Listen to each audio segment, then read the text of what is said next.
Voilà, on va commencer si vous voulez bien. Il est l'heure, on est très ponctuel à la Société historique. Toc.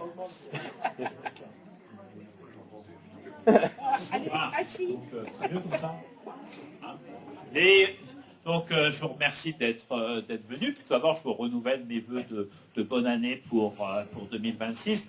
Mais bon, vous avez survécu à la neige, vous avez survécu au vent, donc l'année est bien partie, hein, ça va bien se passer, j'en ai aucun doute. Alors, donc on continue nos activités, et donc ce soir, on a le plaisir d'accueillir Pierre Klein. Alors, bon, c'est un local, hein, il n'a pas fait beaucoup de route pour dire. Bon, il a slalomé entre les branches d'arbres, mais donc il habite à Missy-les-Pierrepots, donc il est originaire du Lannoy. Ah oui, Hein, Lannoy. Oui. et donc c'est un agriculteur, il a été pendant très longtemps agriculteur, aujourd'hui il est à la retraite, et il a une retraite très, très active, hein, c'est un grand voyageur, hein, et en particulier, donc j'ai vu qu'il avait fait un voyage dans le Kurdistan irakien, et que ça l'a incité à écrire ce livre. Donc vous avez la couverture ici, hein, donc la pérégrination vers l'Occident, dont il va nous parler ce soir. Et c'est donc ça, c'est un livre qu'il a publié en 2020 hein, chez Olisane. Alors Olisane, c'est une maison d'édition de Genève. Et donc il a obtenu un prix pour cet ouvrage, hein, le prix de l'œuvre d'Orient, donc en 2020. Voilà, donc c'est quelqu'un qui s'intéresse beaucoup au Moyen-Orient et à l'Asie. Alors on va l'écouter avec plaisir et je lui laisse tout de suite la parole. Merci.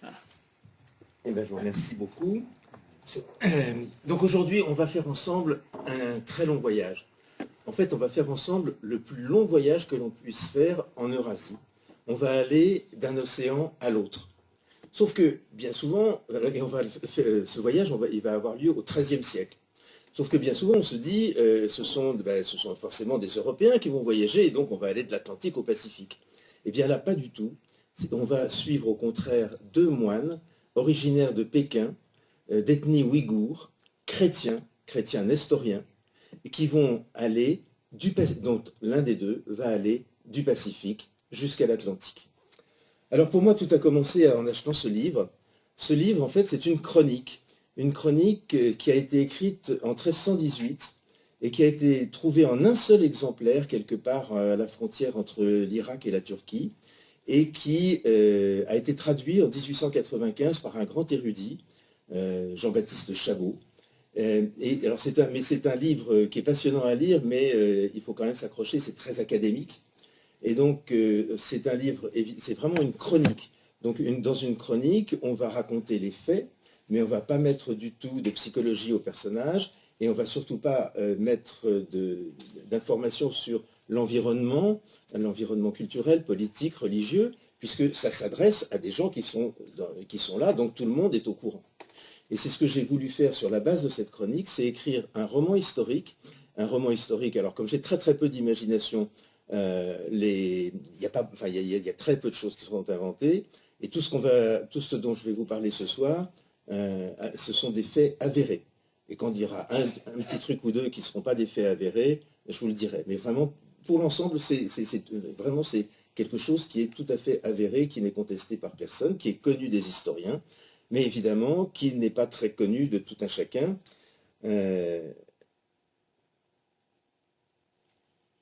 Attendez, pardonnez-moi, il faut que je règle sur deux ordinateurs, c'est épouvantable. Voilà, l'immense voyage que nous allons suivre. Ah oui. Oui, donc cette histoire, elle semble tout à fait incroyable dans le sens où le monde dans lequel elle se déroule, c'est un monde qu'on a totalement, pour ma part, que j'avais totalement oublié. Il faut imaginer qu'en Anatolie, en Irak, dans ce qui est aujourd'hui, de l'Anatolie jusqu'au Pakistan, ce sont les Mongols qui sont là.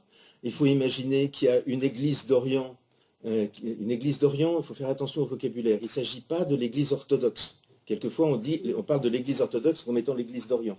Là, non. C'est véritablement l'église d'Orient, celle qui aujourd'hui est devenue, pour une part, l'église chaldéenne, c'est-à-dire pour la partie qui s'est ralliée au pape dans les années 1550, et l'église assyrienne pour celle qui est restée totalement indépendante. Donc on n'est pas avec les orthodoxes. Et cette église d'Orient, on va en parler tout à l'heure, elle avait un immense déploiement. Donc c'est un monde, le XIIIe siècle, dans toute cette partie de l'Asie qu'on a oublié, et c'est pour ça qu'il faut, à mon avis, commencer, avant de suivre les deux moines, par remettre un petit peu les choses dans leur contexte. Alors, on va essayer de mettre la bonne diapo. Voilà. Donc on va commencer par justement parler de cette église d'Orient. Donc cette église d'Orient, on la qualifie d'église nestorienne, mais c'est un peu péjoratif. Elle a son siège à Séleucique-Ctésiphon. Est-ce qu'on voit là? Non, on ne voit pas. Ah oui. Donc Séleucique-Ctésiphon, c'était la capitale ici, c'était la capitale des Parthes, et puis ensuite des Sassanides, et c'est donc tout à côté de Bagdad. Donc, l'histoire très rapidement, l'histoire de l'église d'Orient, c'est une histoire qui commence un petit peu comme l'Église dans l'Empire romain, c'est-à-dire que les premiers convertis, ce sont des Juifs, qui vont ensuite se croire au Christ, éventuellement à la divinité du Christ. Et en Babylonie, il y a encore beaucoup de Juifs à cette époque-là, des Juifs qui sont qui ont été exilés et qui, au moment où Darius les a libérés, ne sont pas revenus. Donc il y a énormément encore de Juifs qui se trouvent en Babylonie, donc qui vont se convertir. Ils vont se convertir et donc il y a très rapidement une église parthe qui va s'organiser de langue syriaque, donc une langue qui est dérivée de l'araméen, et elle va faire partie du patriarcat d'Antioche. Donc Antioche, c'est au coin de la Méditerranée quelque part ici, si j'y arrive, en dessous d'Alexandrette, là. Vous voyez ce que c'est. Mais Antioche, c'est la grande ville romaine. Et donc une église dans l'Empire parthe, rattachée à une autorité romaine, évidemment, c'est compliqué. Et donc dès 204, le métropolite va s'émanciper et consacrer lui-même ses évêques. Donc l'église d'Orient à ce moment-là devient autonome, mais le lien théologique avec Antioche demeure intact. Alors, donc, en 224, 20 ans plus tard, les Parthes sont renversés par le petit-fils de Sassane, et Sassane était le gardien du feu zoroastrien à Persépolis. Donc l'Empire passe des Parthes aux Sassanides, aux Perses sassanides. Et donc le zoroastrisme devient une religion officielle, au détriment des chrétiens et des bouddhistes qui étaient en train de recruter abondamment dans la région. Alors à cette période-là, les bouddhistes ont été éliminés. Ils reviendront un tout petit peu au moment des Mongols, on va en reparler. Mais les chrétiens, eux, vont résister. Ils vont continuer d'essayer de survivre. Dans une paix relative à ce moment-là. Donc un siècle plus tard pratiquement, en 313, côté romain, c'est l'édit de Milan. Donc Constantin met fin aux persécutions à l'encontre des chrétiens, mais Constantin, ce qu'il recherchait, c'est de refaire l'unité du monde romain qui avait été mise à mal au IIIe siècle. Et il s'aperçoit à son grand déplaisir que les évêques se chipouillent entre eux. Et il organise un concile, le concile de Nicée, en 325, dont on vient donc de fêter le 1700e anniversaire l'an dernier. Et donc ce concile va affirmer la doctrine selon laquelle les trois personnes de la Trinité sont de même nature, c'est ce qu'on répète à la messe de temps en temps, le symbole de Nicée. Il y a une difficulté, c'est que lors du concile de Nicée, il n'y a qu'un seul évêque représentant l'Église d'Orient. Donc le lien théologique n'est pas coupé, mais vous voyez qu'il y a une distance qui se crée avec l'église d'Antioche, et donc la grande église de l'époque. Et donc, à partir de Nicée, et même peut-être un peu avant, nos livres d'histoire, malheureusement, ne s'intéressent plus à la destinée de l'Église que dans sa partie Empire romain. On ne nous parle plus jamais, ou presque, de la destinée de l'Église plus en Orient, dans l'Empire sassanide et dans la suite de l'histoire. Alors, en 337, donc la guerre entre les Sassanides et les Romains reprend. Et comme dans toute guerre, l'empereur perse a besoin d'augmenter ses impôts. Et donc le patriarche, alors déjà à l'époque, le responsable chef d'une religion devient le représentant politique auprès de l'empereur de ses ouailles. En fait, c'est un système qui va perdurer jusqu'à la fin de l'Empire ottoman, système des millettes, pratiquement copié-collé depuis donc, ce IVe siècle jusqu'au XIXe siècle. Et donc, l'empereur demande au patriarche que les chrétiens, d'augmenter les impôts des chrétiens. Et bêtement, le patriarche va refuser. Et s'il refuse, vu par l'empereur perse, c'est donc qu'il est l'allié objectif des Romains. Et que son église est une sorte de 5e colonne au service de l'ennemi. Donc il s'ensuit une persécution féroce, le patriarche et ses 2 successeurs sont exécutés et les historiens parlent de 16 à 100 000 morts. Alors en 363, c'est-à-dire une trentaine d'années après, la paix revient, les chrétiens sont tolérés, mais comme du côté romain, les évêques se mettent à se quereller, l'empereur perse doit organiser un synode, et comme Constantin, il va se porter garant des conclusions du synode. Sauf que l'empereur sassanide, lui, il est toujours le chef des Zoroastriens, qui est la religion rivale et hostile, et qui est donc toujours la religion d'État. Et donc, vous voyez, dès le IVe siècle, bien avant l'arrivée de l'islam, la destinée de l'Église d'Orient, elle a tous ces éléments qui sont en place. Les chrétiens sont des citoyens de seconde zone, ils seront régulièrement accusés d'être les agents de l'ennemi. À cette période-là, donc, c'était les Romains, puis ensuite ce sera les Byzantins, ce seront les Croisés, les Mongols, les Français, les Russes, les Américains, les Anglais, etc., à n'en plus finir, parce qu'à chaque fois, les chrétiens vont avoir envie d'alléger la pression qui repose sur eux, d'être des citoyens seulement de seconde zone, et ils vont évidemment essayer de s'appuyer sur les envahisseurs, entre guillemets, en tout cas, c'est ceux qui prennent le pouvoir et qui vont s'en aller à chaque fois. Voilà, cette situation politique n'a toutefois pas empêché l'Église d'Orient de se développer très considérablement. Et donc là, vous voyez la situation à peu près au XIIIe siècle, la période qui va nous intéresser. Donc vous voyez qu'il y a donc c'est la carte des évêchés de l'Église d'Orient. Il y en a d'Alexandrie et de la Crète jusqu'à Pékin. Et il y en a de toute l'Asie centrale jusqu'au sud de l'Inde. Le sud de l'Inde, et il a été évangélisé par saint Thomas. Voilà. Alors, pour terminer rapidement sur l'Église d'Orient, elle va se séparer de la Grande Église. La Grande Église, c'est donc l'Église à la fois catholique et orthodoxe. Donc, elle va se séparer de la Grande Église au Concile d'Éphèse en 431 sur l'idée que le débat du Concile d'Éphèse, c'est de savoir si la Sainte Vierge est la mère du Christ ou la mère de Jésus. Si elle est la mère de Jésus, elle est la mère d'un homme. Si elle est la mère du Christ, elle est la mère d'un Dieu.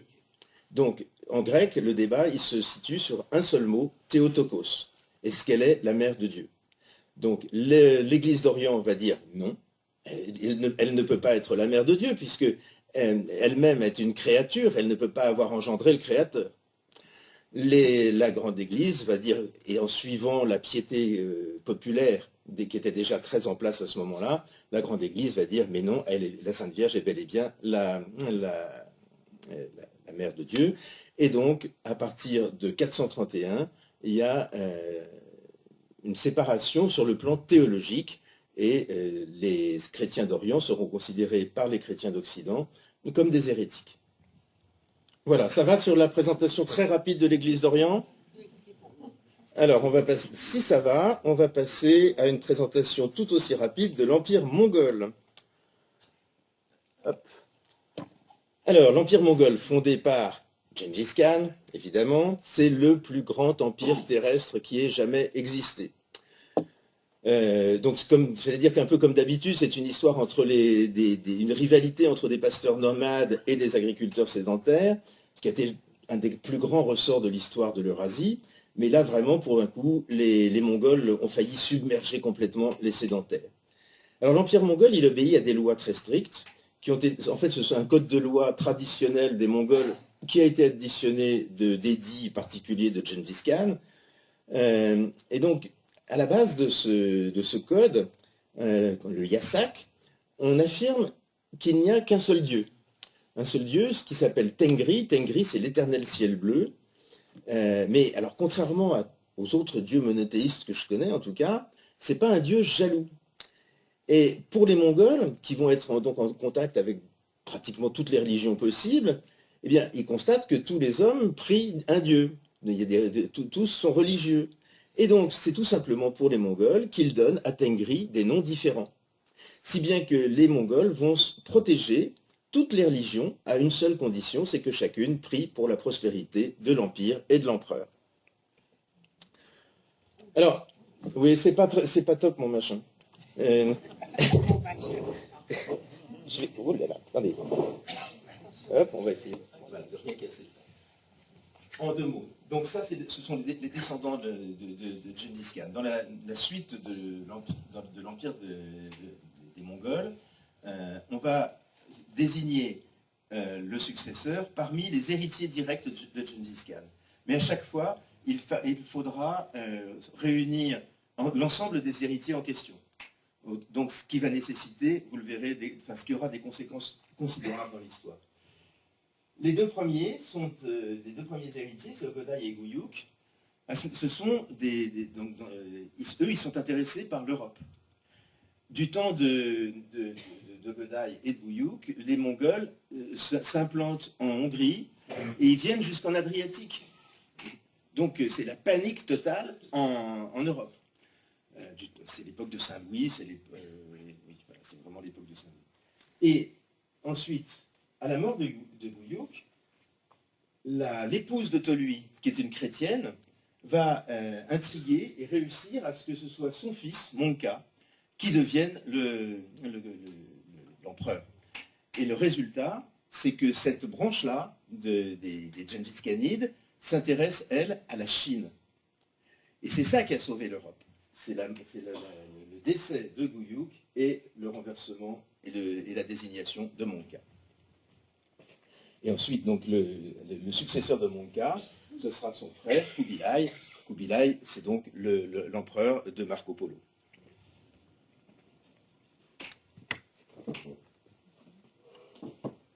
Alors, l'empire est absolument immense, mais en même temps, il n'est pas forcément bien gouverné.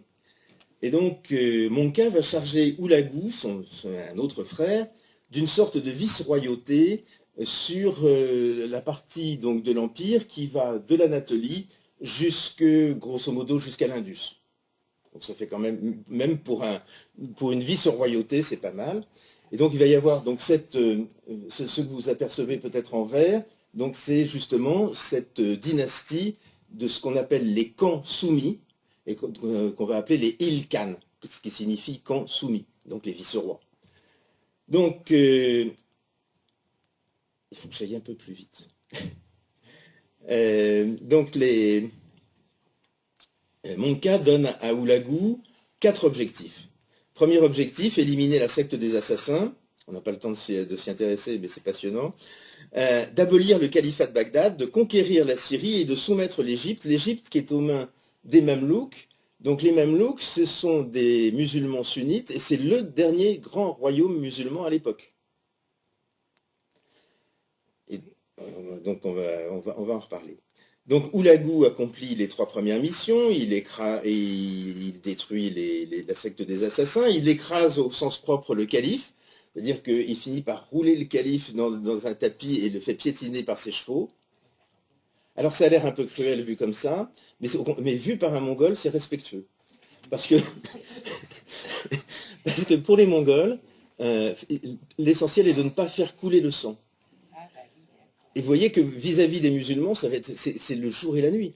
Donc pour un Mongol, quand on tue un mouton, on perce un petit trou et puis on va écraser l'aorte et comme ça, le sang arrête de circuler, le mouton va mourir. La viande garde tout son sang.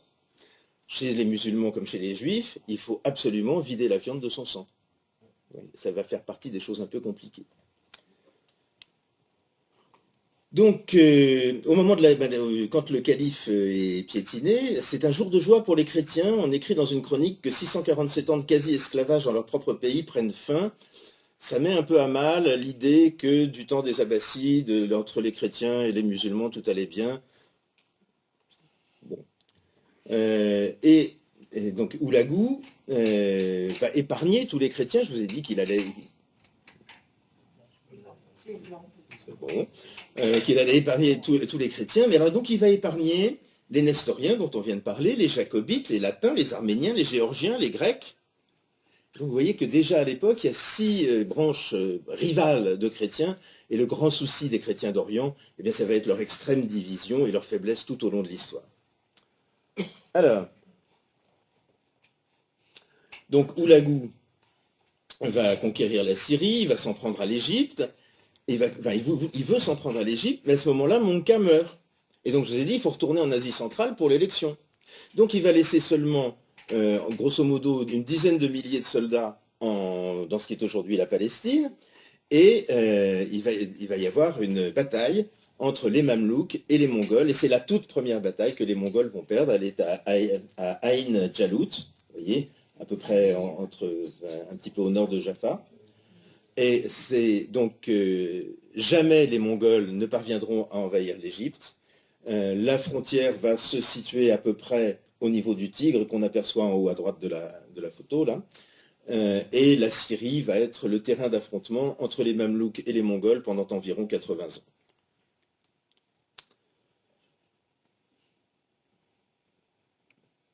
Donc voilà la situation au XIIIe siècle de l'Empire mongol. Donc il y a en toute théorie un grand khan, mais dans la pratique, vous voyez qu'il y a déjà 4 khanats qui sont pratiquement indépendants vu l'immensité des choses. Donc vous avez donc celui qui sera le grand empire donc qui va conquérir la Chine. La Chine, le sud de la Chine est conquis par Kubilai, hein, donc le numéro 5 de la dynastie. Vous avez donc le Khanat de la Horde d'Or qui lui va très vite se convertir à l'islam. Les Ilkhan dont je vous ai parlé, donc vous voyez où ils sont. Et puis au centre, vous avez le Khanat de Jagatai qui lui va essayer de garder le plus longtemps possible les valeurs mongoles. D'accord ?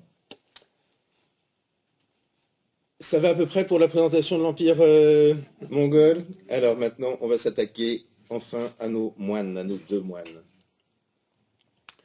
Alors Soma, lui, il va naître à Pékin en 1225. Il faut se rappeler qu'en 1215, Gengis Khan a conquis Pékin, mais il n'a pas voulu s'y installer. Ce n'était pas du tout son objectif. Son objectif, c'était de raser la ville et de rendre le territoire, tout l'espace, à la steppe. D'accord ? Le véritable, pour les Mongols, qui sont des éleveurs nomades, l'idéal, c'est la steppe, l'idéal, et donc l'agriculture, c'est un truc qu'ils ne comprennent pas, quoi. Même s'ils ont quand même besoin de céréales. Donc, voilà, il faut imaginer, la ville a été véritablement rasée en 1215, mais elle est située à un carrefour tellement intéressant que forcément, il y a toujours une ville qui s'est reconstruite à cet endroit-là. C'est vraiment un carrefour de route. Et donc, voilà, Soma va naître en 1225. Son père est prêtre de l'église d'Orient. C'est tout à fait naturel hein, que donc, les prêtres qui ne sont pas mariés, c'est une spécificité de l'église latine depuis le XIe siècle seulement. Donc, son père est prêtre. Et lui, Soma, il va vouloir très jeune devenir moine. Ses parents s'y opposent absolument parce qu'il est fils unique, mais il finit par les convaincre. Et donc, il va s'installer, il va trouver donc s'installer dans un monastère. Alors, je ne sais pas exactement en quelle année, mais on peut imaginer que c'est en 1245. Donc, en 1245, il devait y avoir un monastère chrétien à Pékin. Là encore, ça ne va pas forcément de soi. Et donc, alors, on ne connaît rien, enfin, moi, je n'ai rien trouvé sur la vie des moines de l'Extrême-Orient, donc je me suis beaucoup inspiré des moines du Moyen-Orient, qui ont des pratiques, alors c'est assez étonnant, des pratiques qui ressemblent énormément, on ne peut pas s'étendre là-dessus, mais des pratiques qui ressemblent beaucoup à celles des yogis. avec des répétitions de courtes prières, des maîtrises du souffle, des assises très particulières. Enfin, je pense que, en fait, d'abord, toutes ces aspirations mystiques nécessitent un état d'esprit un peu analogue, et puis surtout, finalement, la circulation entre le Moyen-Orient et l'Extrême-Orient, pendant plusieurs moments de l'histoire, ça a été très facile, ou tout au moins pas très difficile, on va dire ça comme ça. Donc, voilà, il y a forcément eu des influences des uns sur les autres, mais elles ne sont pas documentées. Alors, selon la chronique, Soma va rester 7 ans dans sa cellule, et puis il va ressentir le besoin de s'éloigner, de devenir anachorète. Beaucoup de moines, quelle que soit leur religion en Asie, s'isolent comme ça et vont s'installer dans des grottes. Et donc Soma va s'installer dans une grotte, et comme ça arrive souvent, les bons anachorètes, en quelque sorte, finissent par attirer des disciples. Et il y en a un qui vient auprès de Soma, qui s'appelle Marcos. Donc il a 20 ans de moins que Soma, et ils vont passer, j'en sais rien, mais un long moment ensemble, probablement une dizaine d'années ensemble, dans leur grotte sur une falaise, en vue du Pacifique quasiment. D'accord ? Et en 1275, il y a Marcos, qui a eu une idée tout à fait insolite, c'est de se rendre en pèlerinage en Terre Sainte. Alors à l'époque, c'était quelque chose de connu, sinon banal pour les chrétiens d'Occident, mais pour les chrétiens d'Orient, c'était totalement inconnu, c'était totalement hurluberlu. Et alors là, dans mon livre, pour une fois, j'ai essayé de faire preuve d'imagination, parce que c'est précisément, d'un point de vue chronologique, c'est précisément le moment où les polos reviennent à Pékin. Vous savez que les polos, les deux frères, étaient déjà venus à Pékin, puis ils sont rentrés, l'empereur Kubilai leur a demandé de revenir en Occident, d'aller demander au pape sans savant. Parce que Kubilai était passionné par les débats entre les religions. Il y a des chroniques qui disent qu'il passait toutes ses après-midi à écouter des débats entre des experts bouddhistes, taoïstes, musulmans, confucéens, mais que le niveau culturel des chrétiens nestoriens n'était pas top. Et donc, voyant des chrétiens venant d'Occident, il a demandé au polo de ramener une centaine de savants. Le pape de l'époque a réussi à confier 2 savants au polo, lesquels se sont enfuis dès qu'il y a eu quelques difficultés en Anatolie. Bref, les polos, donc les 2 aînés, sont revenus avec leur fils, le fameux Marco. Et donc je me suis dit que peut-être, Marcos, lui, il avait eu comme idée de faire venir de Mésopotamie, du cœur de son église, les 100 savants pour les emmener à Pékin. Mais véritablement, ça, ce sont des élucubrations à moi. Alors, donc voilà le voyage qui commence. La traversée de l'Asie centrale est extrêmement difficile. Il y a déjà des affrontements entre les factions mongoles.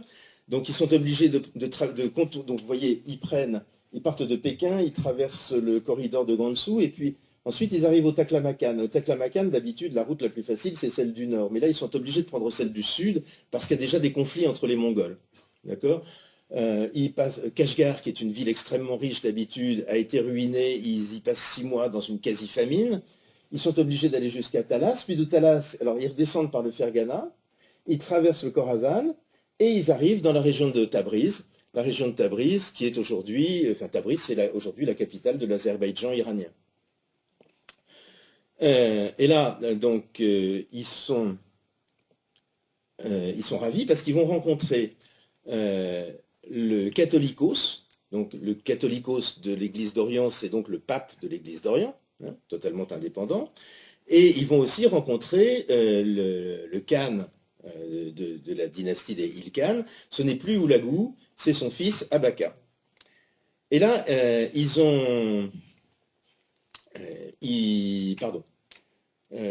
a une guerre avec les Mamelouks qui est absolument imminente. Donc, impossibilité de traverser, d'aller jusque la Palestine, jusqu'à Jérusalem.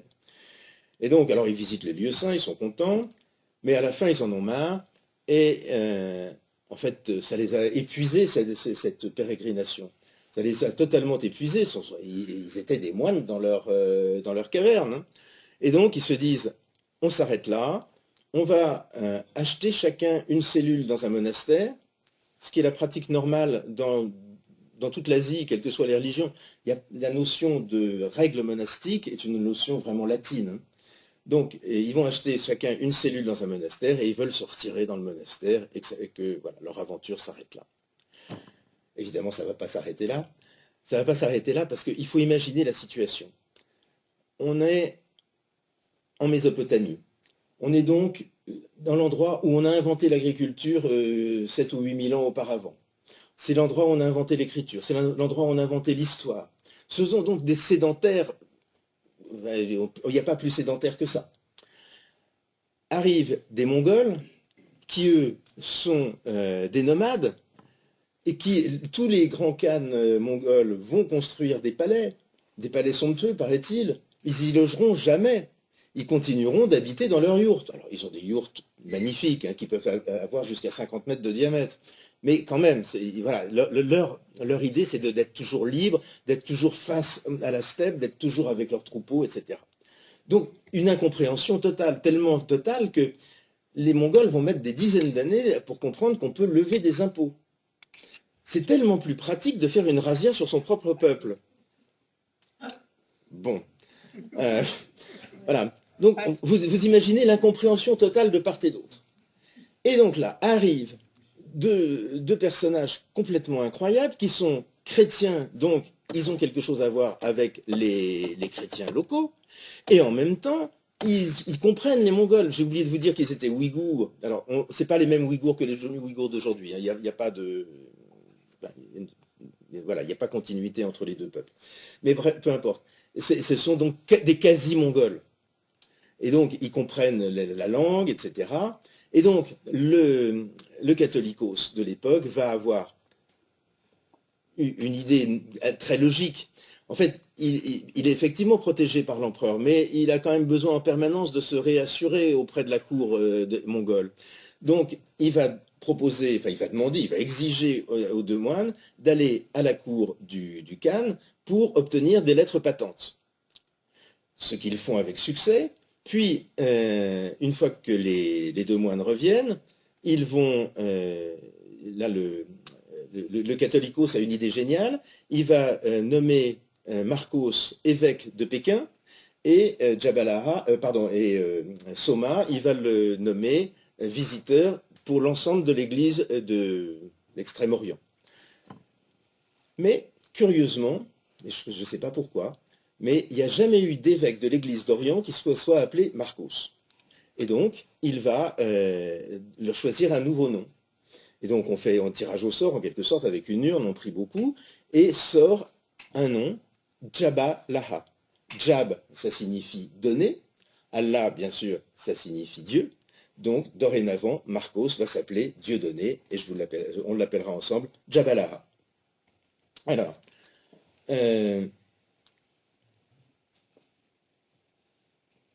un jour,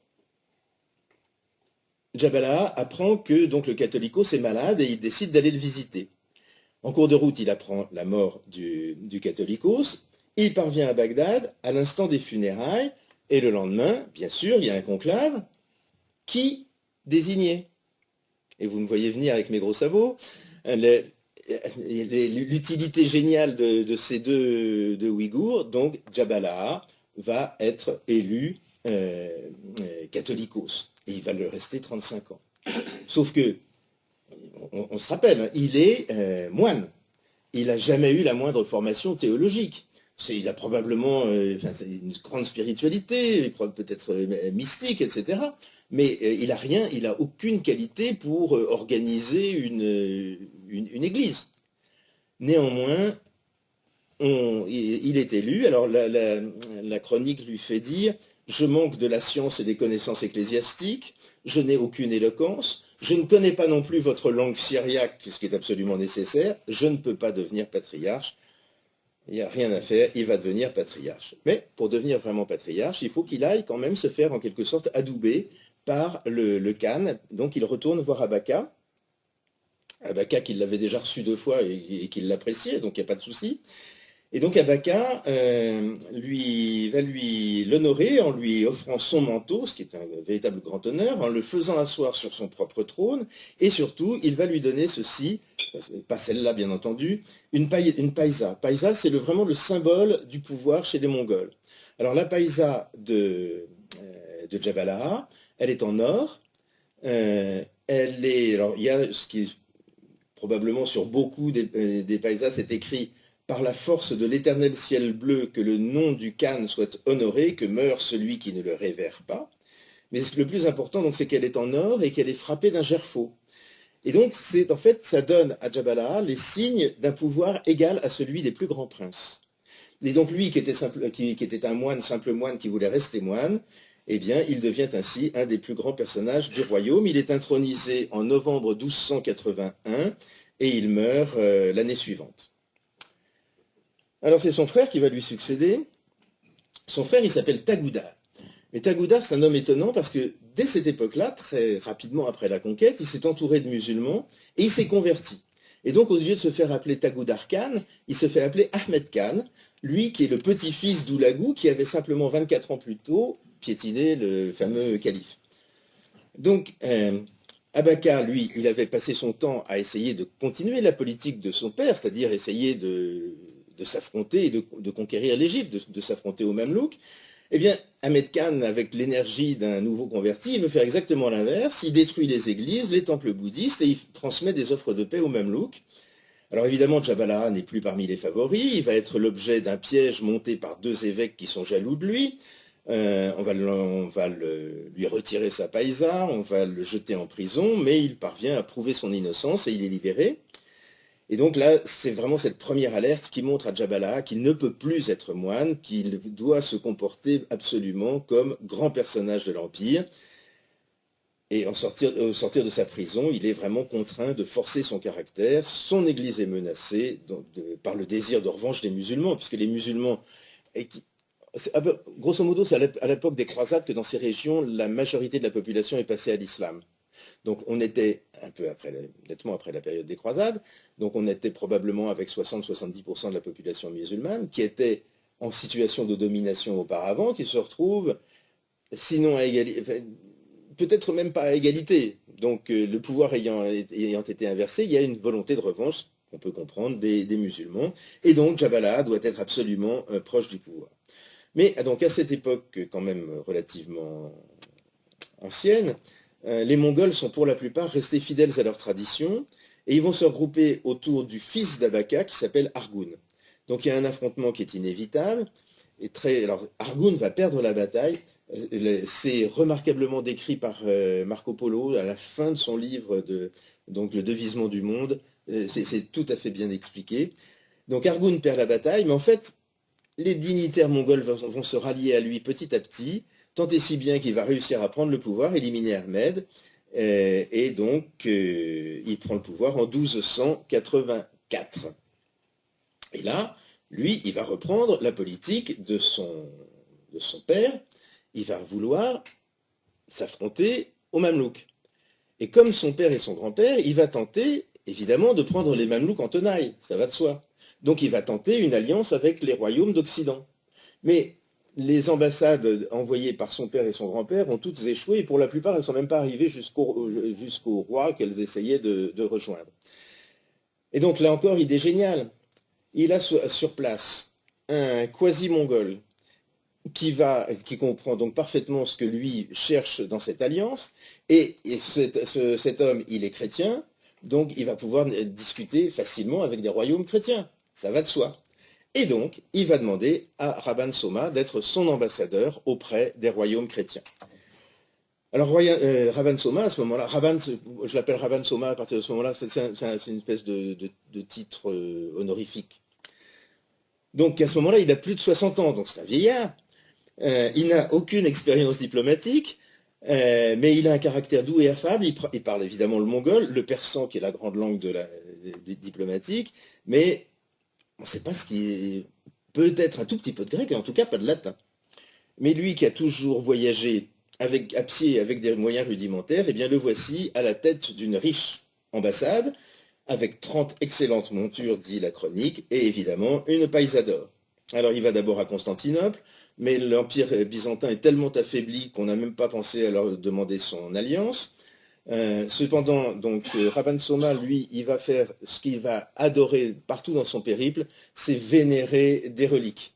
Alors, il faut aller rapidement là-dessus, mais vous savez que les reliques à Constantinople, à l'époque, elles avaient été pillées lors de la 4e croisade, et donc il n'y avait plus beaucoup de reliques authentiques à notre sens. Mais ça n'avait à l'époque aucun intérêt, ce n'était pas une question qu'on se posait. Ce qui était important, c'est de savoir que ces reliques avaient été l'objet de la vénération de milliers de pèlerins, et donc c'était ça qu'on venait chercher, c'était la charge spirituelle en quelque sorte derrière les reliques. Voilà, alors donc ça je vous les passe, mais à chaque ville visitée, on a droit à la liste des reliques. Et les reliques notamment, bien évidemment, il envoie beaucoup à Sainte-Sophie. Alors et ensuite il prend le bateau, au large de la Sicile, il voit une éruption volcanique qui est tout à fait attestée. Je vais vous dire la date, le 12 juin 1287, et ensuite il débarque à Naples. Alors à l'époque, Naples, c'est donc dans le royaume de Sicile. Le royaume de Sicile, il est l'objet d'un conflit entre deux puissances qui se croient héritières l'une comme l'autre. D'un côté, les Aragonais, qui sont les héritiers du Saint-Empire germanique, donc les Aragonais, les Espagnols.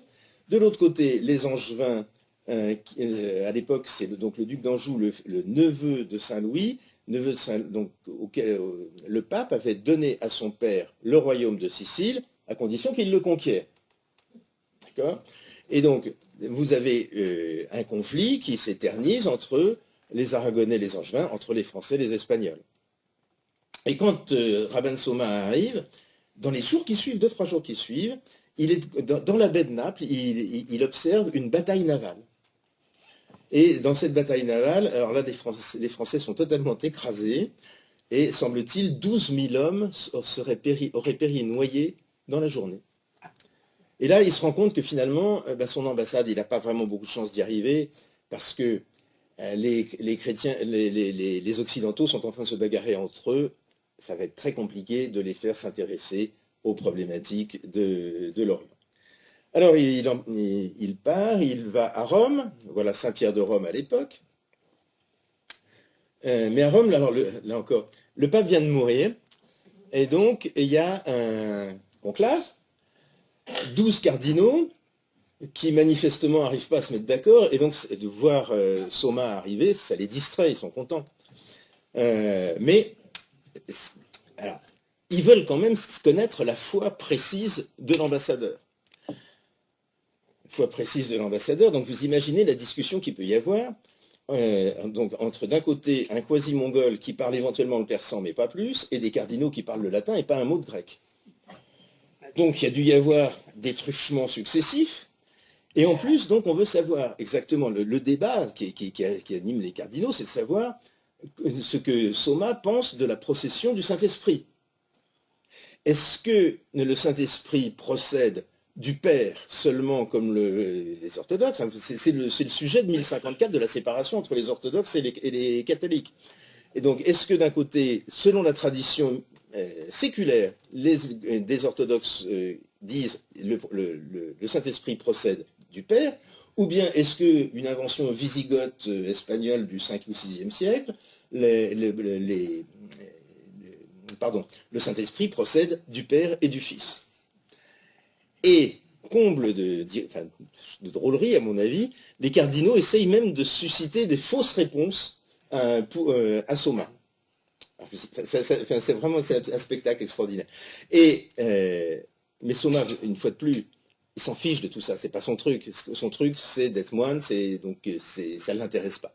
Donc il arrête la conversation au plus vite possible, il visite toutes les reliques possibles et imaginables de Rome, et comme il n'y a toujours pas de pape, eh bien il s'en va à Paris, et à Paris il va visiter Philippe le Bel.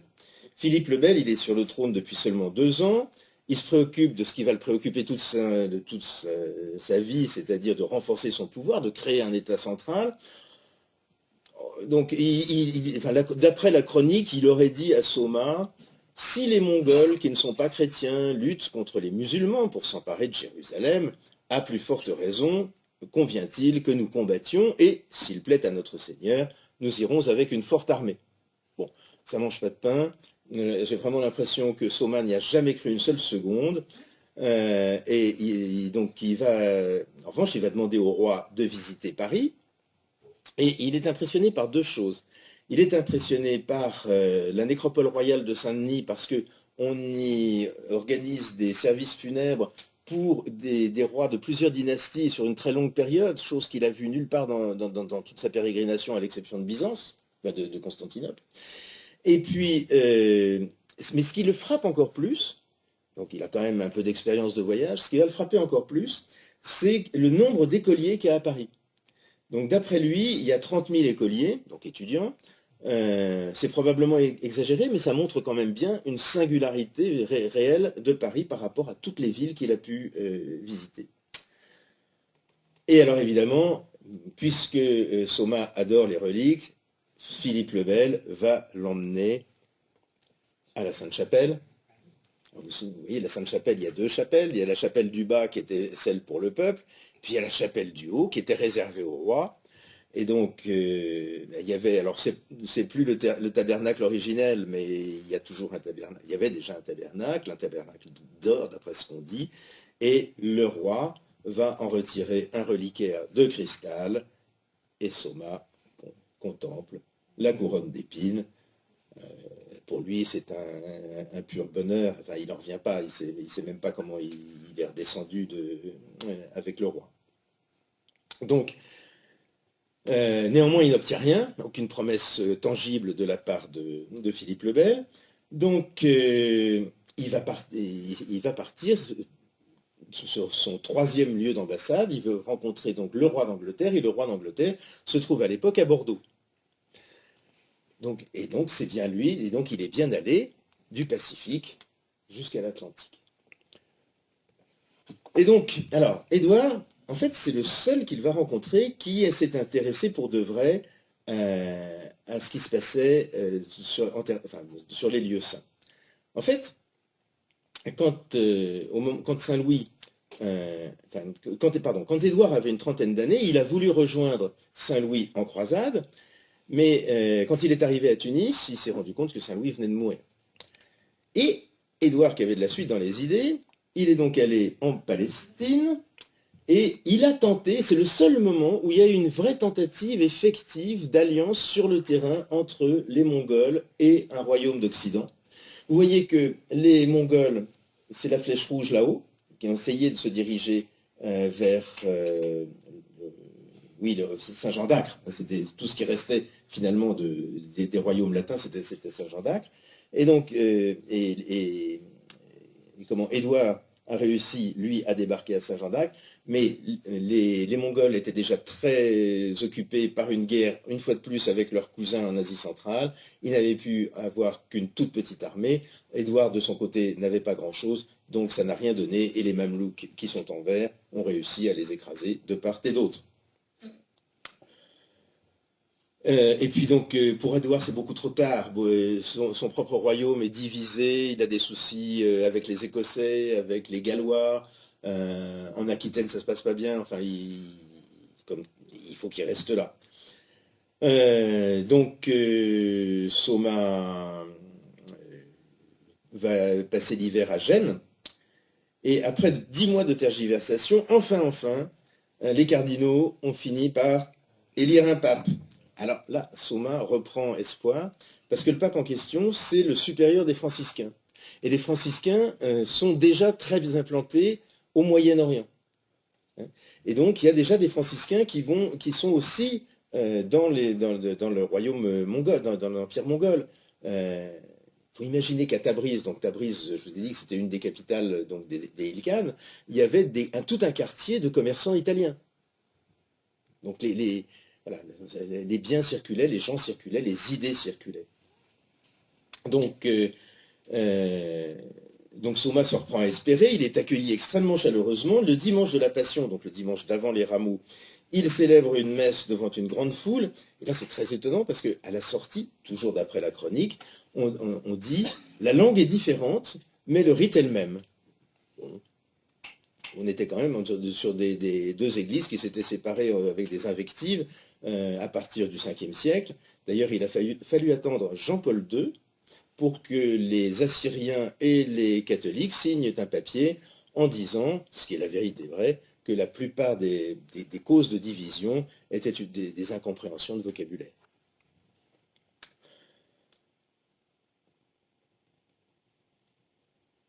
Alors, ça je passe. Alors, pendant son séjour à Rome, ça aussi c'est rigolo, le Rabban Soma est considéré comme un évêque. Lui qui n'a jamais été évêque, hein, c'est Jabala qui est évêque, lui il n'est pas évêque. Mais il a été considéré comme un évêque, et pour les fêtes de Pâques, il y a évidemment de nombreux prélats qui se précipitent à Rome, et notamment l'évêque de Veroli. Veroli, c'est une petite ville dans le Latium, je crois, qui manque de fonds pour finir sa cathédrale. Banal. Et comme le concile de Latran autorise, il veut proposer à ses ouailles une lettre d'indulgence s'il verse le rebol, et pour cela, c'est encore mieux s'il a le soutien de personnalités ecclésiastiques. Et donc, les archives du Vatican conservent le document établissant cette indulgence, vous l'avez là sous les yeux, et quand on regarde de plus près en bas à gauche, il y a, alors évidemment c'est pas clair ma photo, mais donc il y a le sceau épiscopal de Rabban Soma, qui est devenu Barbazoma, archevêque de Tartarie orientale, et c'est l'unique trace de la pérégrination en Occident de notre moine ambassadeur.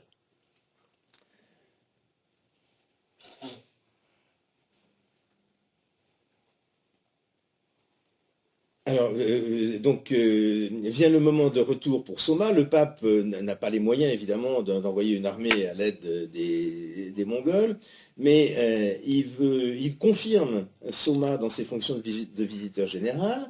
On lui donne des reliques, et surtout, alors ça c'est vraiment étonnant, le pape, donc catholique, va offrir à Jabala, le catholicos de l'Église d'Orient, sa propre tiare. Et il confirme l'autorité de Jabala sur les chrétiens orientaux. Donc c'est une période très surprenante sur un plan théologique. Soma s'en retourne vers la Mésopotamie. Argoun, qui a de la suite dans les idées, va envoyer l'année suivante une autre ambassade à Philippe le Bel.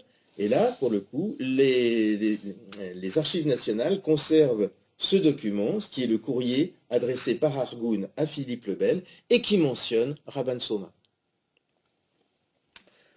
Donc Soma est de retour en 1288. Argoun le couvre d'honneur, mais évidemment, ça n'a pas marché. Et en 1291, les Mamelouks investissent Saint-Jean d'Acre, massacrent la totalité de la population. C'en est définitivement fini des États latins. Soma va mourir quelques années plus tard, suivi de peu par Argoun. Suivent, alors donc là il faut aller vite, deux khanes de beaucoup plus faible envergure. Et on arrive à Ghazan. Ghazan, lui, c'est le khan d'une véritable transition. Et c'est un khan qui a été, donc bien sûr un héritier de Gengis Khan, c'est obligatoire, mais il a été véritablement porté au pouvoir par les autochtones. Et Ghazan, donc on n'est plus à la même époque, beaucoup de Mongols se sont convertis à l'islam, et Ghazan s'est vraiment appuyé sur les musulmans et les Mongols convertis à l'islam pour prendre le pouvoir. Alors on peut se poser la question, pourquoi est-ce que des Mongols se sont convertis, ont quitté la religion de leur père, pourquoi est-ce qu'ils se sont convertis? Je pense que c'est un phénomène assez banal en l'histoire, c'est-à-dire que les sédentaires finissent par phagocyter leurs envahisseurs, et les envahisseurs sont à la recherche de nourriture culturelle plus satisfaisante en quelque sorte. Et donc, il y a une attraction du fait majoritaire. En fait, d'ailleurs, il se passe à peu près la même chose du côté de Pékin, où les confucéens sont en train de convertir au confucianisme, en quelque sorte, les Mongols aussi. Et donc, mais on peut se poser la question, mais les Mongols, ils ont en quelque sorte le choix entre se convertir à l'islam ou se convertir au christianisme. Et d'ailleurs, il y avait déjà pas mal de Mongols, qui étaient chrétiens. Mais il y a un dominicain qui s'appelle Ricold de Montecroce qui a séjourné auprès de Jabalaha, qui écrit très bien, qui décrit bien ce qui s'est passé. En fait, donc il écrit « Les Mongols s'enquirent de la loi des Sarrasins et trouvèrent que c'était une loi très large qui ne représentait presque aucune difficulté, ni dans la croyance, ni dans la conduite.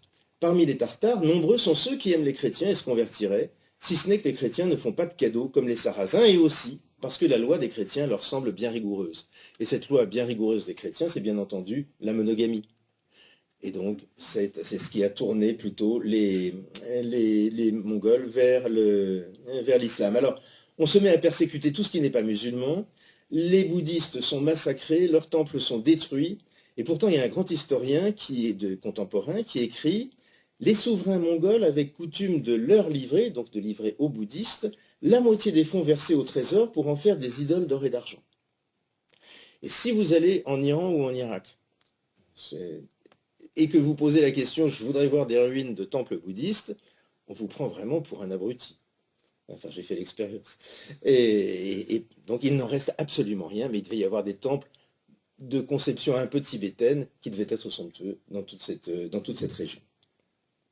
Alors, les Juifs et les chrétiens sont renvoyés à leur situation de citoyens de deuxième zone, à leur dimitude. Jabalaha est physiquement persécuté, on le pend la tête en bas dans la neige, enfin des choses qui ne sont pas bien quand même. Et quand même, il va être protégé par le roi de Petite Arménie, la Cilicie, qui est depuis toujours un allié des Mongols, donc il va réussir à le sauver. Mais donc les humiliations reprennent, on exige une capitation et chacun doit porter une marque distinctive. Les chrétiens doivent porter une ceinture violette, si ma mémoire est bonne. Quant aux juifs, ils doivent porter une marque jaune ici, ce qui éventuellement rappelle des choses. Alors, Ghazan, il n'est pas comme Ahmed tout à l'heure, une fois que son pouvoir est établi, il continue à vouloir affronter les Mamelouks. Et donc, il va chercher une alliance des royaumes d'Occident à son tour. Et là, il se rend bien compte que Jabalaha peut lui être utile. Alors, ils se rencontrent et puis ils finissent par s'apprécier l'un l'autre. Jabalaha retrouve un sceau en or qui est copie de celui qu'on lui avait dérobé. Et sur le sceau, donc, de par un khan qui est dorénavant musulman, sunnite, donc c'est écrit « la force de Tengri », plutôt, pardonnez-moi, on invoque la force de Tengri, le ciel éternel. Donc il y a toujours le tengrisme qui est là, qui perdure. Et Ghazan, c'est le premier khan qui est soucieux de bonne administration. Donc c'est lui qui interdit les razzias et qui instaure les impôts. Il va également instaurer un cadastre, ce qui est toujours aussi important quand on veut faire de l'agriculture. Il va remettre en état les canaux qui avaient été laissés à l'abandon, donc dans cette région de Mésopotamie, bien sûr, c'est essentiel. Et c'est donc le moment où les Mongols vont se sédentariser. Mais en se sédentarisant, ils vont perdre leur qualité guerrière, bien sûr. Et en fait, en germe de cette bonne administration, eh bien, il y a l'effondrement du pouvoir des Mongols. Alors en 1303, les Mongols tentent une expédition décisive contre les Mamelouks. Ils se font massacrer tous. Donc arrivés au Caire, les Mamelouks ont tous sur leur pique des têtes de Mongols et ils défilent comme ça dans les rues de la ville. Donc Ghazan va finir par mourir l'année suivante et il va désigner comme successeur son frère Oljaïtou. J'ai dû rater une image. Voilà. Donc, bon. Et Jabalaha est tout content. Il est tout content parce que Oljaïtou, c'est un fils d'Argoun, mais c'est un fils qui avait été baptisé. Il avait été baptisé par Rabban Soma et il avait adopté comme prénom Nicolas. Nicolas pour honorer le pape Nicolas IV qui venait d'être élu. D'accord ? Donc il y avait là un espoir véritable pour les chrétiens. Oui, mais sauf que Argoun, il est devenu lui aussi musulman sous l'influence de son épouse, et un musulman chiite cette fois, donc musulman encore plus intransigeant que Ghazan. Alors là, Jabalaha est obligé de s'enfuir, il s'enfuit à Arbel. Arbel, c'est Erbil aujourd'hui, c'est la même ville. Donc vous voyez cette ville très extraordinaire, vous voyez cette espèce de colline, c'est pas une colline, c'est un tel. Donc ce sont les ruines entassés des différentes villes qui se sont succédées à cet emplacement. D'accord? C'est probablement l'une des plus anciennes villes du monde, avec au moins aussi vieille que Jéricho. Donc là, il y a une citadelle qui est peuplée de chrétiens, mais il y a des troubles incessants entre les Arabes, les Kurdes, les chrétiens. Jabalah ne peut pas empêcher un massacre de chrétiens, la mise en esclavage de leurs femmes et de leurs filles, tant et si bien qu'il décide de faire ce qu'il a rêvé de faire toute sa vie, de se retirer dans un monastère, et il prend la ferme résolution de ne plus jamais retourner au camp royal. Donc quelque part, il abandonne ses fonctions de catholicos. Alors, Oljaitu, lui, donc je viens de vous le dire, il s'est converti au chiisme, et en fait, il a voulu remettre au même endroit les reliques de Hassan et de Hussein, qui sont pour les unes à Kerbala et pour les autres à Najaf, mais évidemment, les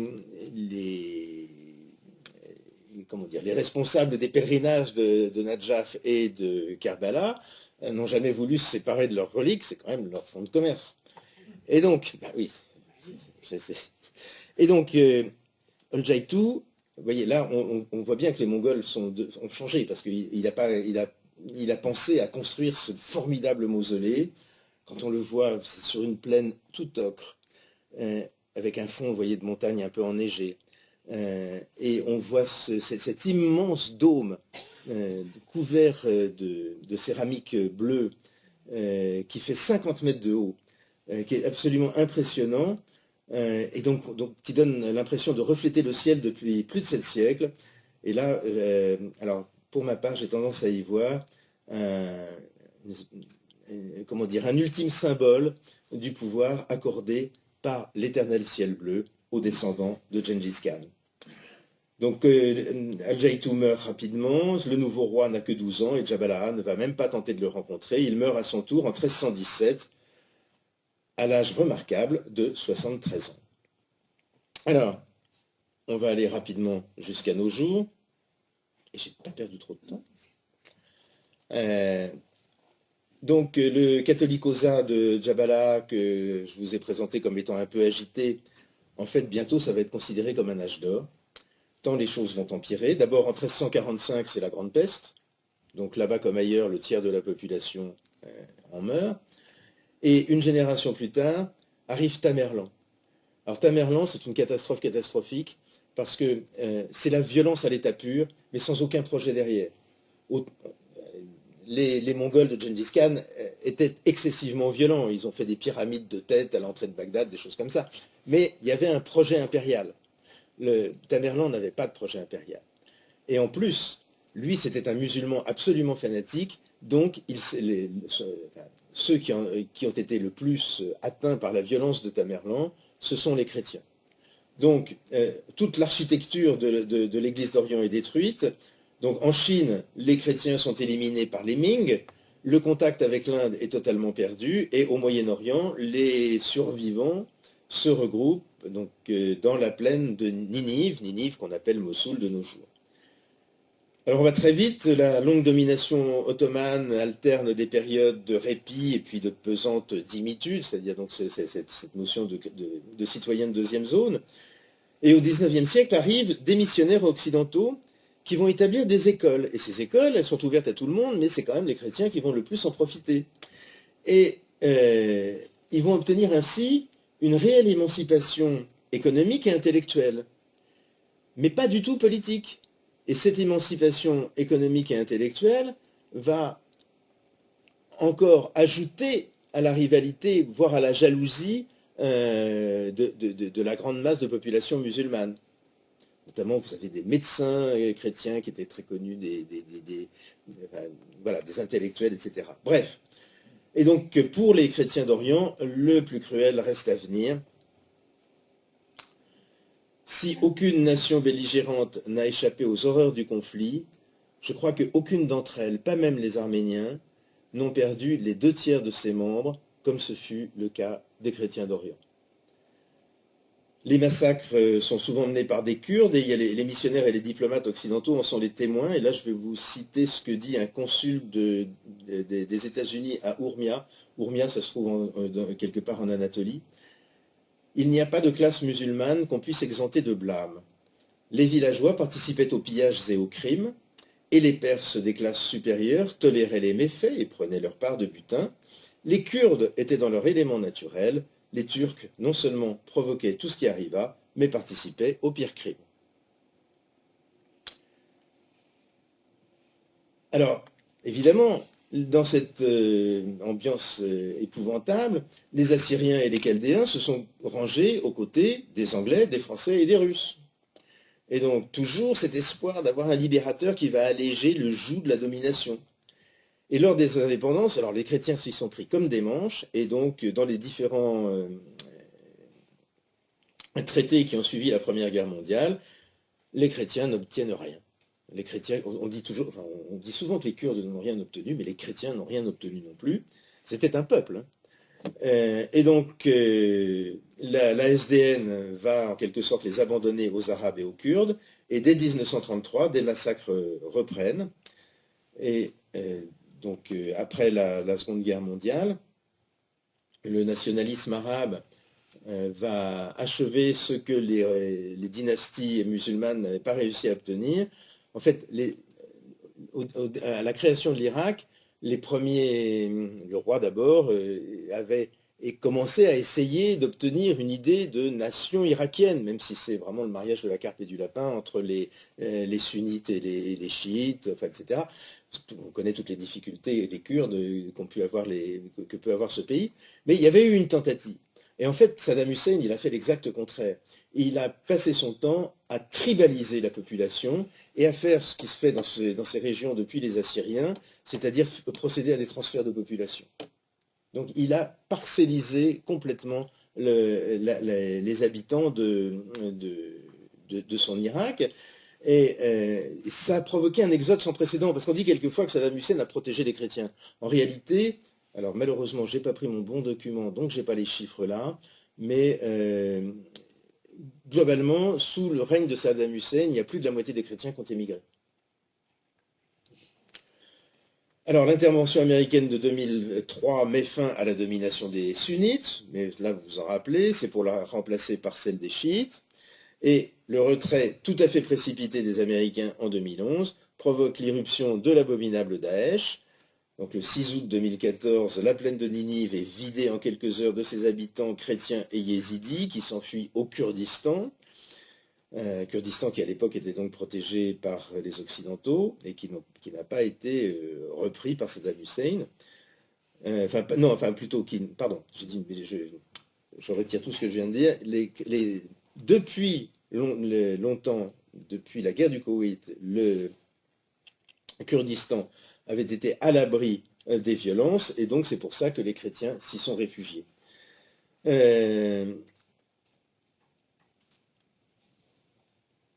Et donc, voilà, donc les chrétiens comme les yézidis qui sont capturés sont réduits en esclavage ou assassinés. Donc, résurgence contemporaine de pratiques qui sont séculaires. Des pratiques alors, qui sont évidemment discontinues, heureusement, entrecoupées de longues périodes d'assujettissement plus léger, mais qui semblent devoir perdurer inéluctablement. Et heureusement, il reste quelques lumières dans les ténèbres, et on va finir par une lumière.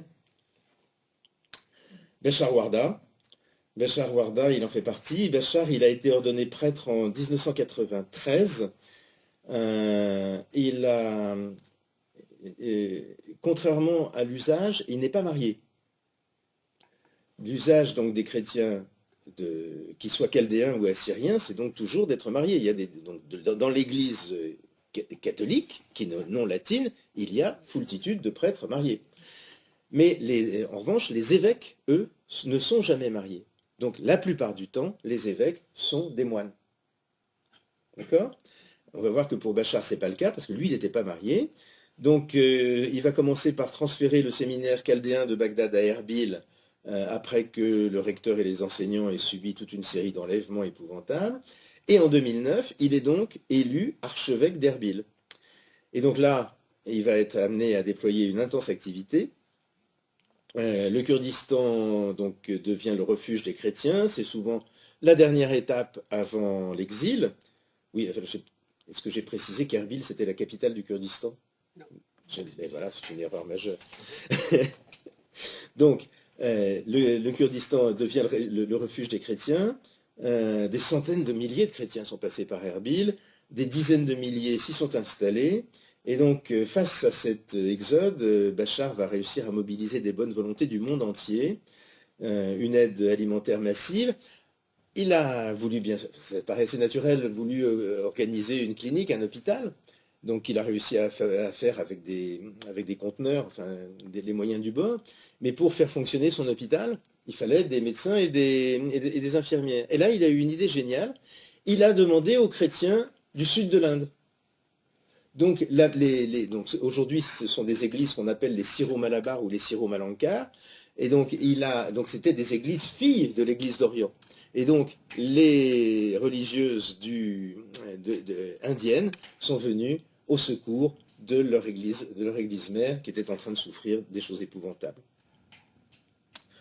Donc Bachar s'appuie beaucoup sur la prière constante de moines. Il y a des monastères qui sont restés à quelques kilomètres à peine des frontières de Daesh.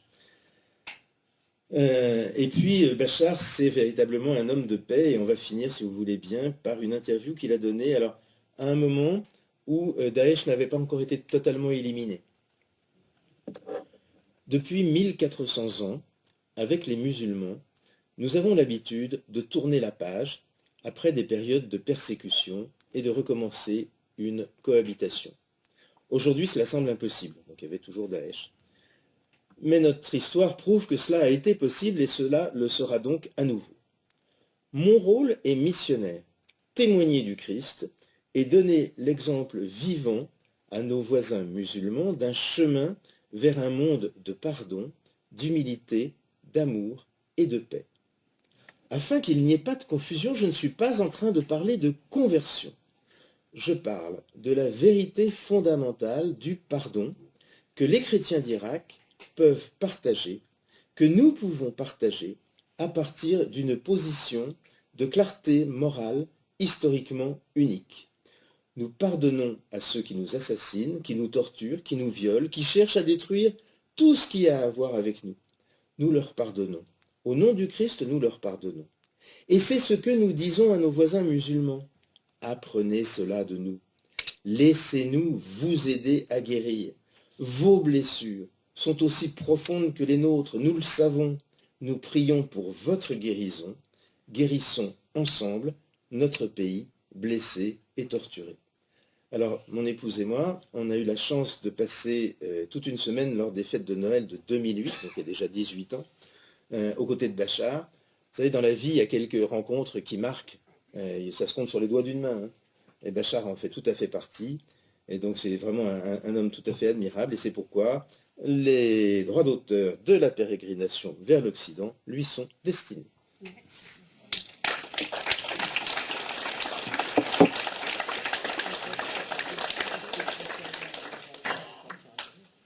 Mis à part la chronique que vous avez utilisée, quelles sont les autres sources sur ce voyage? Ah, il y a toute une bibliographie, pardon, ça marche. Je sais plus. Oui, là ça marche. Il y a toute une bibliographie à la fin, je m'en souviens plus, hein, mais il y a toute une bibliographie. Non, il y a beaucoup d'historiens qui se sont penchés sur ces périodes, notamment René Grousset, notamment, je cherche, là franchement c'est une colle. Je cherche... Est-ce qu'il y a des chroniqueurs de Ouais, français alors il y a Rachid ed-Din.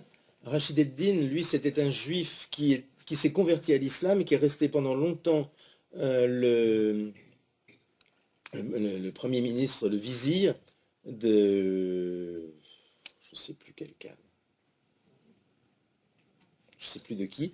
Bref, il a fini par être assassiné, mais c'est Ghazan Khan qui lui a demandé de compiler une chronique donc, de l'histoire des Mongols.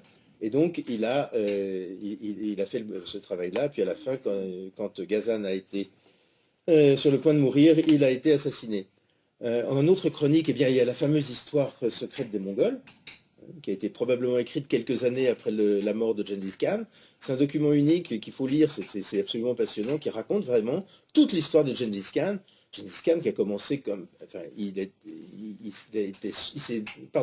était avec sa mère, deux de ses frères et un demi-frère, je crois, obligé de s'enfuir tout à fait au nord de la Mongolie, dans les forêts, et il n'avait rien, il était ruiné, il a été même capturé, enfin bref, il a commencé avec rien, et par la force de son caractère, par l'énergie qu'il y a mise, eh bien, il a réussi à créer ce qui a donné, au moment de ses héritiers, cet immense empire.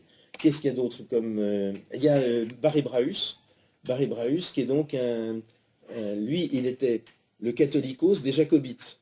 Donc les jacobites, c'est le contraire En deux mots, l'Église d'Orient, je vous ai dit qu'il y avait pour eux, non, je ne l'ai peut-être pas suffisamment dit, pour eux, dans la personne du Christ, il y a à la fois un homme et un Dieu, mais qui sont distincts.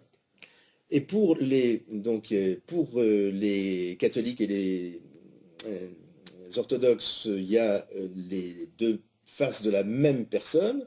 Et pour ce qu'on appelle les monophysites, les jacobites, il n'y a qu'une seule face, c'est la face divine.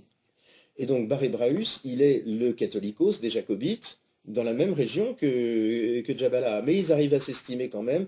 Et Barry Braus, il a écrit plein de chroniques, enfin toute une chronique aussi de l'époque.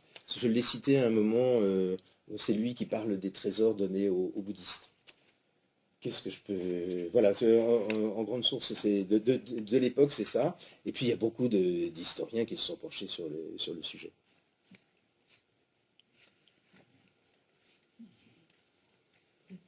J'ai deux questions. La première, quelle est actuellement donc, la différence, vous avez un petit peu expliqué la différence entre l'Église catholique que nous connaissons avec le pape et l'Église d'Orient, en dehors de la possibilité pour eux, pour les prêtres, d'avoir une épouse, et la référence à soit Marie, mère Voilà. de Jésus, ou Alors, Marie de donc il y a deux héritiers de l'Église d'Orient, les Assyriens et les Chaldéens.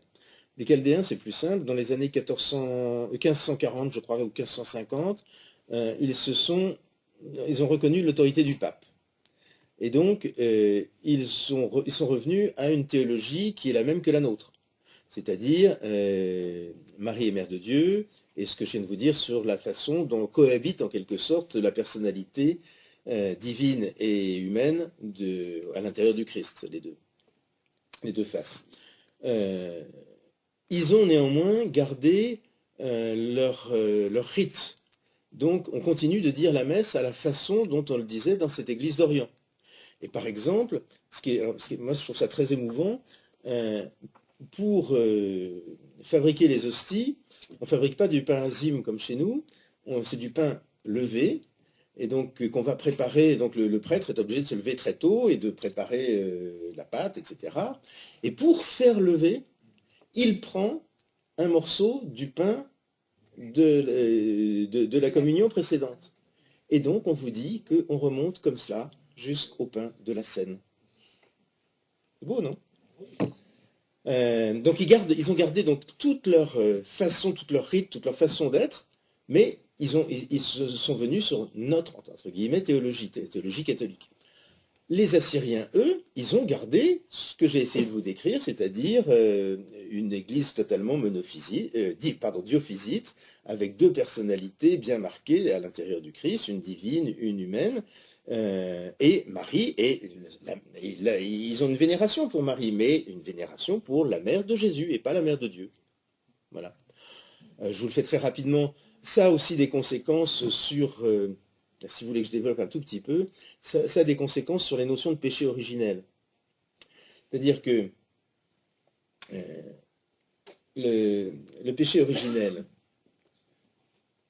si on s'attache étymologiquement à ce que ça signifie, ça veut dire que dès l'origine, il y a un péché. Mais dès l'origine, de quoi, de qui? Pour les chrétiens d'Orient, chaque homme, on va tous être d'accord avec ça, chaque homme finit par commettre des péchés. finit par, c'est-à-dire pécher, c'est-à-dire tout simplement ne pas se situer en permanence dans l'amour de Dieu. Donc, ça veut donc dire que la grâce de Dieu va aider le chrétien à parvenir à surmonter ses péchés. Mais que le libre arbitre est fortement affirmé, on est capable de se passer du péché, donc on est capable de se sauver. Ce qui n'est pas le cas du tout chez nous, à partir de Saint Augustin. Saint Augustin, il a tout cassé. Saint Augustin, pour lui, donc le péché, il nous vient d'Adam et il s'est transmis comme une sorte de virus. Donc, tout a été transformé. Avant Saint Augustin, on baptisait au minimum à l'âge de raison, puisqu'on ne peut véritablement pécher que lorsqu'on en a l'âge de raison. Ça paraît assez logique. Enfin, moi, j'aime bien cette idée-là, en tout cas.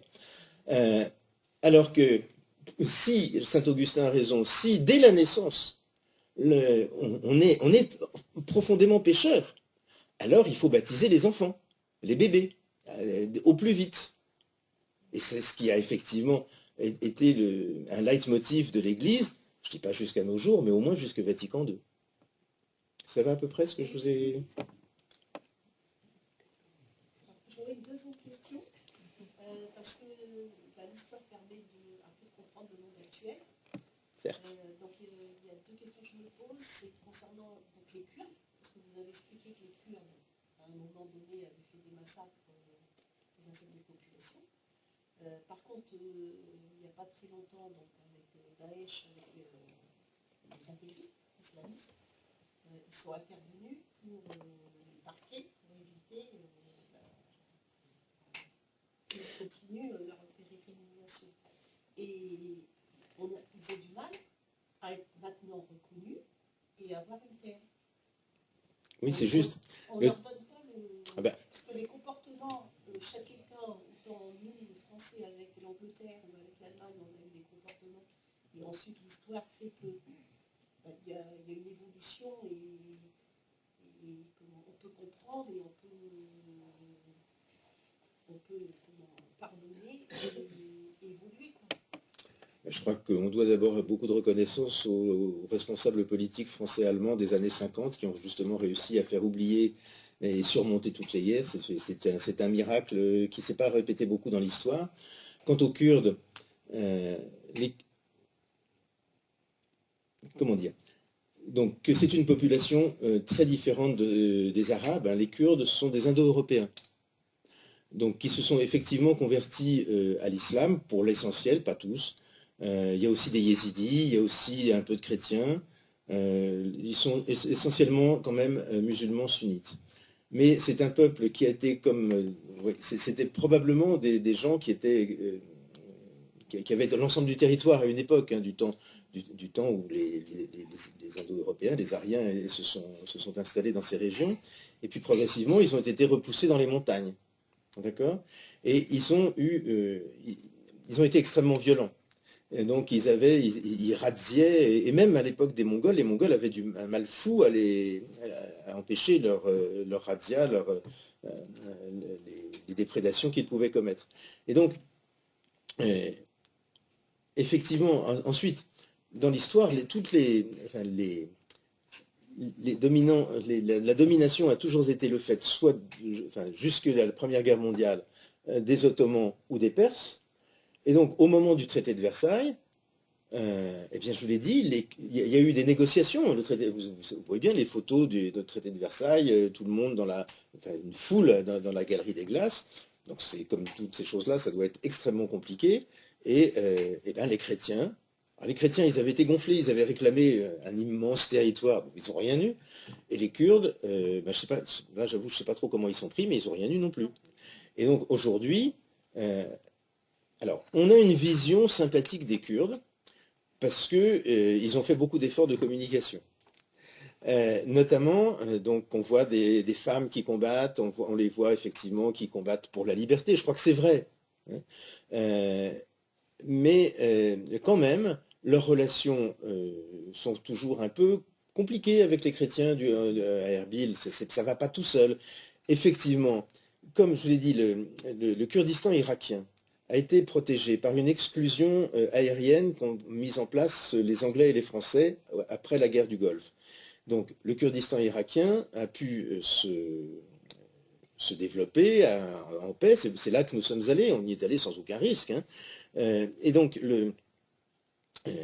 à ce moment-là, ils ont compris qu'ils avaient tout intérêt à se montrer gentils s'ils voulaient que les puissances occidentales les soutiennent.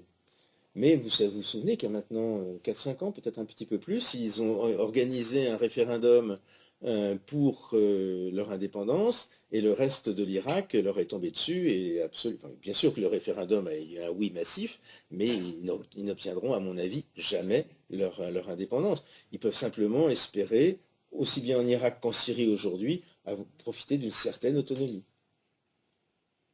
Mais leur situation est moins pire que celle des chrétiens, puisque eux sont majoritairement musulmans quand même.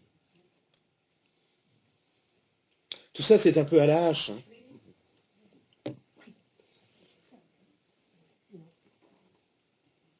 Merci beaucoup.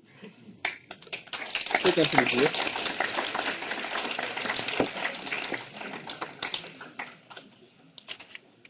Voilà. Bon, j'ai réussi à me passer de mon papier. Monsieur Klein a apporté quelques exemplaires de son livre, si ça vous intéresse. Oui, si vous voulez, j'ai quelques exemplaires. Hop.